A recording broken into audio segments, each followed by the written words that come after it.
rejette Allah. Nous, on rejette juste un Dieu de plus. C'est quoi la différence? C'est un Dieu. Vous rejetez des milliers, nous, on rejette un de plus. Ici, très important, la formulation de la phrase, la formulation de la shubha.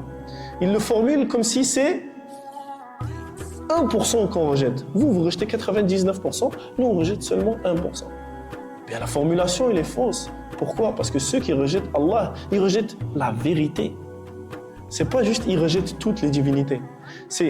La différence, elle n'est pas entre le fait de rejeter toutes les divinités sauf Allah ou de rejeter les divinités et rejeter Allah. La différence, elle est dans le fait de rejeter la vérité ou de rejeter le faux. Donc tu ne rejettes pas seulement 1%, tu rejettes 100%. Tu rejettes 100% du haqq. Rejeter Allah, c'est pas rejeter seulement un Dieu de plus. Rejeter Allah, c'est rejeter toute la vérité. Et accepter Allah, c'est accepter toute la vérité. Ça, c'est le premier point concernant la formulation.